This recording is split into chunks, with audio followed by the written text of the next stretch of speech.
Torah Musa tidak dapat mencapai tujuan-tujuannya karena kelemahan manusia.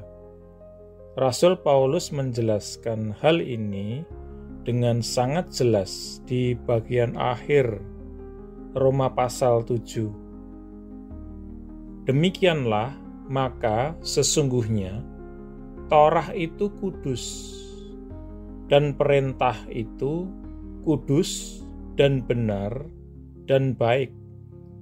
Tercatat dalam Roma 7 ayat 12. Karena kita tahu bahwa Torah adalah spiritual, tetapi aku adalah kedagingan, terjual di bawah dosa. Tercatat dalam Roma 7 ayat 14. Karena aku suka pada Torah Allah sesuai manusia batinia. Tercatat dalam Roma 7 ayat 22. Tetapi aku melihat Torah lain di dalam anggota-anggota tubuhku sedang menjalankan peperangan terhadap Torah pikiranku dan membawa aku tertawan di dalam Torah dosa yang ada di dalam anggota-anggota tubuhku.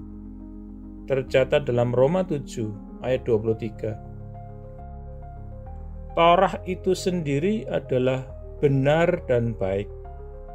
Orang yang berusaha untuk hidup oleh Torah mungkin dapat benar-benar sungguh-sungguh tulus dalam mengetahui standar-standar Torah dan dalam usaha untuk hidup dengan Torah. Namun, terlepas dari semuanya ini, kuasa dosa di dalam dirinya dan kelemahan sifat kedagingannya sendiri terus-menerus mencegah dia untuk hidup sesuai dengan standar-standar tersebut. Di bawah perjanjian baru, kasih karunia Allah di dalam Yesus Kristus tetap mengarahkan manusia kepada tujuan yang sama, kasih kepada Allah dan kasih kepada sesama, tetapi menyediakan sarana-sarana yang sama sekali baru dan berbeda bagi manusia itu untuk mencapai tujuan itu. Kasih karunia dimulai dengan pekerjaan ajaib Roh Kudus di dalam hati orang percaya. Hasil dari pekerjaan ajaib ini disebut dilahirkan kembali atau dilahirkan dari Roh. Pengalaman ini secara profetik dijelaskan dalam Perjanjian Lama, di mana Tuhan berkata kepada anak-anak Israel, "Dan aku akan memberikan kepada kalian hati yang baru, dan aku akan memberikan roh yang baru di dalam kalian, dan aku akan membuat hati batu menyingkir dari daging kalian, dan aku akan memberikan kepada kalian hati daging." Tercatat dalam Yeskiel 36 ayat 26. Dampak-dampak dari perubahan batiniah ini dijelaskan lebih lanjut dalam Yeremia. "Lihatlah, hari-harinya datang," deklarasi Yehova, "dan aku akan memotong sebuah perjanjian baru dengan rumah Israel dan dengan rumah Yehuda. Tercatat dalam Yeremia 31 ayat 31. Tetapi inilah perjanjian yang aku akan memotong dengan rumah Israel sesudah hari-hari itu, deklarasi Yehova. Aku akan memberikan Torahku di dalam mereka, dan aku akan menuliskan dia pada hati mereka, dan aku akan menjadi Elohim bagi mereka, dan mereka akan menjadi umat bagiku. Tercatat dalam Yeremia 31 ayat 33. Perjanjian baru yang dijanjikan oleh Tuhan di sini adalah perjanjian baru kasih karunia melalui iman di dalam Yesus Kristus, yang sekarang ini kita sebut perjanjian baru.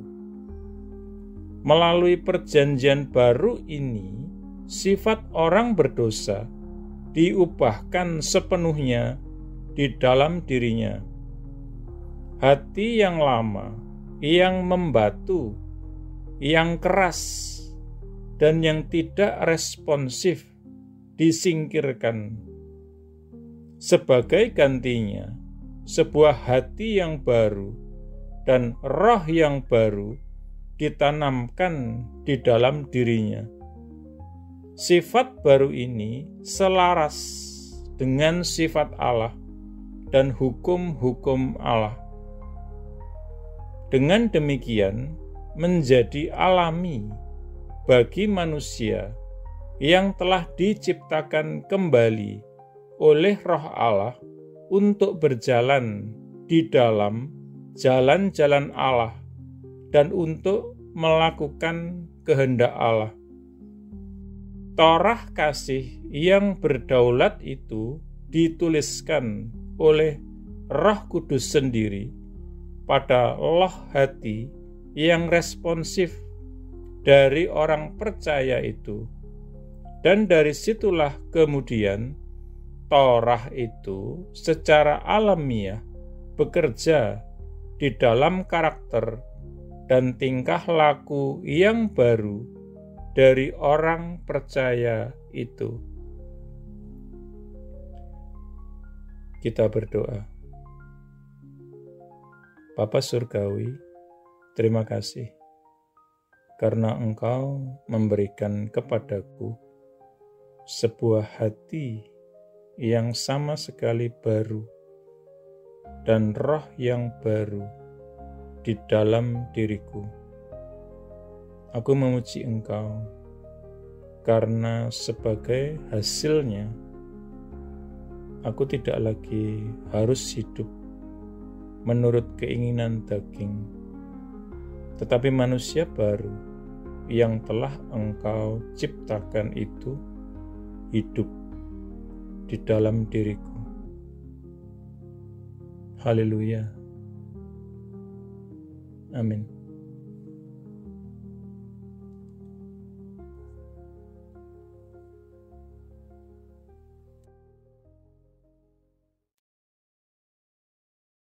Jika Anda belum menjadi murid Yesus atau belum menerima Yesus sebagai Tuhan dan Juru Selamat pribadi Anda, ikuti doa berikut ini. Tuhan Yesus Kristus, aku percaya bahwa Engkau adalah anak Allah dan jalan satu-satunya menuju kepada Bapa, dan bahwa Engkau telah mati di kayu salib untuk dosa-dosa yang aku perbuat, dikuburkan, namun kemudian Engkau bangkit kembali dari antara orang mati, supaya aku dapat diampuni dan menerima hidup yang kekal. Aku menanggalkan segala kebanggaan dan pembenaran diri sendiri agamawi, dan segala macam gengsi yang tidak berasal daripadamu. Aku tidak punya klaim apapun atas belas kasihan-Mu, kecuali bahwa Engkau telah mati menggantikan aku. Sekarang aku tidak akan memberontak dan berdosa lagi kepadamu, ya Tuhan. Dan aku menyerahkan diriku kepadamu, karena sesungguhnya Engkau adalah Tuhanku. Aku mengakui segala dosa-dosaku di hadapan-Mu, dan aku tidak menyembunyikan apapun. Secara khusus aku mengakui, sebutkan dosa-dosa yang pernah Anda perbuat, yang Roh Kudus ingatkan. Aku bertobat dari segala dosa-dosaku, ya Tuhan. Aku berbalik dari mereka, dan aku kembali kepadamu, ya Tuhan, untuk belas kasihan dan pengampunan-Mu. Aku memohon pengampunan-Mu, terutama atas dosa-dosa yang menyebabkan diriku terkena kutuk. Lepaskanlah diriku juga dari akibat dosa-dosa bapa leluhurku di masa lalu.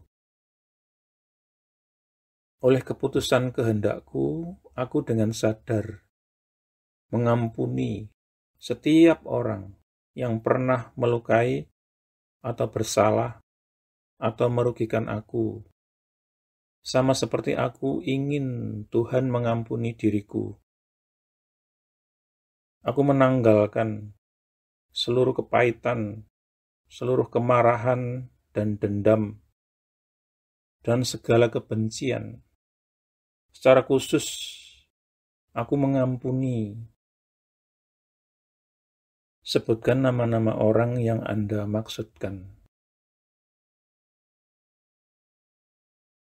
Aku membatalkan dan memutuskan segala hubungan yang pernah aku miliki dengan hal-hal okultisme dan segala macam agama palsu dan segala sesuatu yang berasal dari iblis.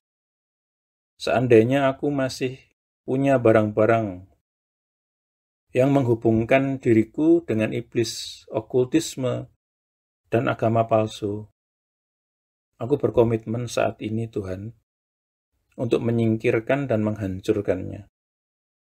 Dengan ini pula aku membatalkan segala hak atau kekuasaan yang dimiliki iblis atas tubuhku dan kehidupanku. Tuhan Yesus, aku berterima kasih bahwa di kayu salib Engkau telah menanggung segala kutuk yang mungkin mengikat diriku selama ini. Engkau telah dijadikan kutuk, supaya aku dapat ditebus dari setiap kutuk dan mewarisi berkat-berkat Allah. Atas dasar itu, aku memohon Engkau, Tuhan, untuk melepaskan aku dan membebaskan aku dari segala kutuk yang mengikat kehidupanku di dalam nama-Mu, Tuhan Yesus Kristus. Aku menyerahkan diri dan menundukkan diri kepadamu, ya Tuhan, dan aku melawan iblis. Dengan iman, aku menerima kelepasanku sekarang, dan kuucapkan terima kasih, Tuhan, untuk kelepasan ini. Amin. Selanjutnya, Anda bisa mendapatkan pengajaran meletakkan fondasi bagi murid Yesus dengan subscribe di channel ini. Tuhan Yesus memberkati.